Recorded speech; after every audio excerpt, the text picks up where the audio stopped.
जय मसीह की। इससे पहले कि मैं अपने कार्यक्रम को आगे बढ़ाऊं, मैं गीतकार राजा राहुल आप सभी मसीहजनों का दिल की गहराइयों से हार्दिक अभिनंदन करता हूं। तो चलिए शुरू करते हैं। हम अपनी अपनी पवित्र बाइबल खोलेंगे और उत्पत्ति, मनुष्य की उत्पत्ति, वचन 4। आकाश और पृथ्वी की उत्पत्ति का वृतांत ये है कि जब वे उत्पन्न हुए, अर्थात जिस दिन यहोवा परमेश्वर ने पृथ्वी और आकाश को बनाया, 5, तब मैदान का कोई पौधा भूमि पर न था और न मैदान का कोई छोटा पेड़ उगा था, क्योंकि यहोवा परमेश्वर ने पृथ्वी पर जल नहीं बरसाया था और भूमि पर खेती करने के लिए मनुष्य भी नहीं था। 6, तो भी कुहरा पृथ्वी से उठता था, जिससे सारी भूमि सिंच जाती थी। 7, और यहोवा परमेश्वर ने आदम को भूमि की मिट्टी से रचा और उसके नथनों में जीवन का श्वास फूंक दिया और आदम जीवता प्राणी बन गया।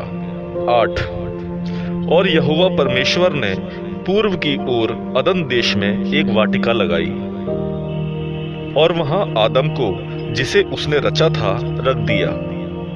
9, और यहोवा परमेश्वर ने भूमि से सब भांति के वृक्ष जो देखने में मनोहर और जिनके फल खाने में अच्छे हैं उगाए और वाटिका के बीच में जीवन के वृक्ष को और भले या बुरे के ज्ञान के वृक्ष को भी लगाया। 10, और उस वाटिका को सींचने के लिए एक महानदी अदन से निकली और वहां से आगे बहकर 4 धारा में हो गई। 11, पहली धारा का नाम पीशोन है। ये वही है जो हवीला नाम के सारे देश को, जहां सोना मिलता है, घेरे हुए है। 12, उस देश का सोना चोखा होता है, वहां मोती और सुलेमानी पत्थर भी मिलते हैं। 13, और दूसरी नदी का नाम गीहोन है। ये वही है जो कूश के सारे देश को घेरे हुए है। 14, और तीसरी नदी का नाम हिद्देकेल है। ये वही है जो अश्शूर के पूर्व की ओर बहती है और चौथी नदी का नाम फरात है। 15, जब यहोवा परमेश्वर ने आदम को लेकर अदन की वाटिका में रख दिया कि वह उसमें काम करे और उसकी रक्षा करे।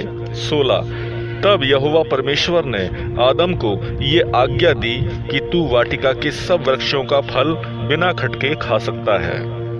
17, पर भले या बुरे के ज्ञान का जो वृक्ष है उसका फल तू कभी न खाना, क्योंकि जिस दिन तू उसका फल खाए उसी दिन अवश्य मर जाएगा। 18, फिर यहोवा परमेश्वर ने कहा, आदम का अकेला रहना अच्छा नहीं, मैं उसके लिए एक ऐसा सहायक बनाऊंगा जो उससे मेल खाए। 19, और यहोवा परमेश्वर भूमि में से सब जाति के वनेले पशुओं और आकाश के सब भांति के पक्षियों को रचकर आदम के पास ले आया कि देखे कि वह उनका क्या क्या नाम रखता है, और जिस जिस जीवित प्राणी का जो जो नाम आदम ने रखा वही उसका नाम हो गया। 20, सो आदम ने सब जाति के घरेलू पशुओं और आकाश के पक्षियों और सब जाति के बनेले पशुओं के नाम रखे, परंतु आदम के लिए कोई ऐसा सहायक न मिला जो उससे मेल खा सके।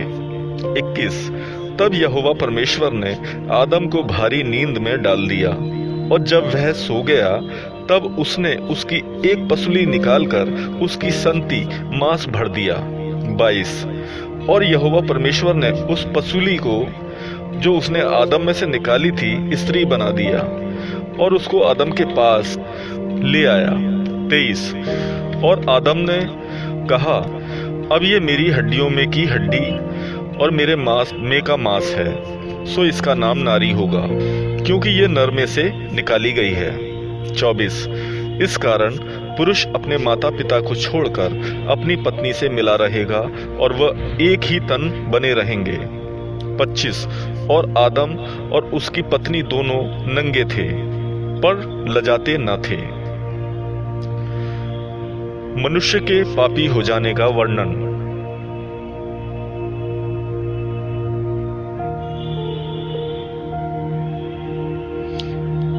अध्याय 3 का वचन 1।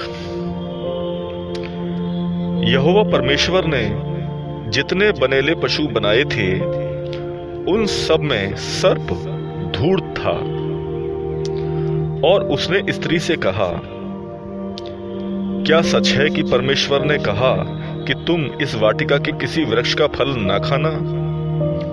2, स्त्री ने सर्प से कहा, इस वाटिका के वृक्षों के फल हम खा सकते हैं। 3, पर जो वृक्ष वाटिका के बीच में है उसके फल के विषय में परमेश्वर ने कहा है कि ना तो तुम उसको खाना और ना उसको छूना, नहीं तो मर जाओगे। 4, तब सर्प ने स्त्री से कहा, तुम निश्चय न मरोगे। 5, वरन परमेश्वर आप जानता है कि जिस दिन तुम उसका फल खाओगे उसी दिन तुम्हारी आंखें खुल जाएंगी और तुम भले बुरे का ज्ञान पाकर परमेश्वर के तुल्य हो जाओगे। 6, सो जब स्त्री ने देखा कि उस वृक्ष का फल खाने में अच्छा और देखने में मनभाऊ और बुद्धि देने के लिए चाहने योग्य भी है, तब उसने उसमें से तोड़कर खाया और अपने पति को भी दिया और उसने भी खाया। 7, तब उन दोनों की आंखें खुल गईं और उनको मालूम हुआ कि वह नंगे हैं। सो उन्होंने अंजीर के पत्ते जोड़ जोड़ कर लंगोट बना लिए। 8, तब यहोवा परमेश्वर जो दिन के ठंडे समय वाटिका में फिरता था उसका शब्द उनको सुनाई दिया। तब आदम और उसकी पत्नी वाटिका के वृक्षों के बीच यहोवा परमेश्वर से छिप गए। 9, तब यहोवा परमेश्वर ने पुकार कर आदम से पूछा, तू कहाँ है? 10, उसने कहा, मैं तेरा शब्द बारी में सुनकर डर गया, क्योंकि मैं नंगा था इसलिए छिप गया। 11, उसने कहा, किसने तुझे चिताया कि तू नंगा है? जिस वृक्ष का फल खाने को मैंने तुझे बरजा था, क्या तूने उसका फल खाया है? 12, आदम ने कहा, जिस स्त्री को तूने मेरे संग रहने को दिया है उसी ने उस वृक्ष का फल मुझे दिया और मैंने खाया। 13, तब यहोवा परमेश्वर ने स्त्री से कहा, तूने यह क्या किया है? स्त्री ने कहा, सर्प ने मुझे बहका दिया, तब मैंने खाया। तब यहोवा परमेश्वर ने सर्प से कहा, तूने यह किया है, इसलिए तू सब घरेलू पशुओं और सब बनेले पशुओं से अधिक शापित है। तू पेट के बल चला करेगा और जीवन भर मिट्टी चाटता रहेगा। 15, और मैं तेरे और इस स्त्री के बीच में और तेरे वंश और इसके वंश के बीच में बैर उत्पन्न करूंगा। वह तेरे सिर को कुचल डालेगा और तू उसकी एड़ी को डसेगा। 16, फिर स्त्री ने उससे कहा, मैं तेरी पीड़ा और तेरे गर्भवती होने के दुख को बहुत बढ़ाऊंगा। तू पीड़ित होकर बालक उत्पन्न करेगी और तेरी लालसा तेरे पति की ओर होगी, वह तुझ पर प्रभुता करेगा। 17, और आदम से उसने कहा, तूने जो अपनी पत्नी की बात सुनी और जिस वृक्ष के फल के विषय मैंने तुझे आज्ञा दी थी कि तू उसे न खाना, उसको तूने खाया है, इसलिए भूमि तेरे कारण शापित है। तू उसकी उपज जीवन भर दुख के साथ खाया करेगा। 18, और वह तेरे लिए कांटे और ऊंट कटारे उगाएगी और तू खेत की उपज खाएगा। 19, और अपने माथे के पसीने की रोटी खाया करेगा और अंत में मिट्टी में मिल जाएगा, क्योंकि तू उसी में से निकाला गया है। तू मिट्टी तो है और मिट्टी ही में फिर मिल जाएगा। और आदम ने अपनी पत्नी का नाम हव्वा रखा, क्योंकि जितने मनुष्य जीवित हैं उन सबकी आदि माता वही हुई। 21, और यहोवा परमेश्वर ने आदम और उसकी पत्नी के लिए चमड़े के अंगरखे बनाकर उनको पहना दिए। 22, फिर यहोवा परमेश्वर ने कहा, मनुष्य भले बुरे का ज्ञान पाकर हम में से एक के समान हो गया है, इसलिए अब ऐसा ना हो कि वह हाथ बढ़ाकर जीवन के वृक्ष का फल भी तोड़कर खा ले और सदा जीवित रहे। 21 तब यहोवा परमेश्वर ने उसको अदन की वाटिका में से निकाल दिया कि वह उस भूमि पर खेती करे जिसमें से वह बनाया गया था। 24 इसलिए आदम को उसने निकाल दिया और जीवन के वृक्ष के मार्ग का पहरा देने के लिए अदन की वाटिका के पूर्व की ओर करूबों को और चारों ओर घूमने वाली ज्वाला में तलवार को भी नियुक्त कर दिया। परमेश्वर के वचन को पढ़े जाने और सुने जाने पर आशीष हो।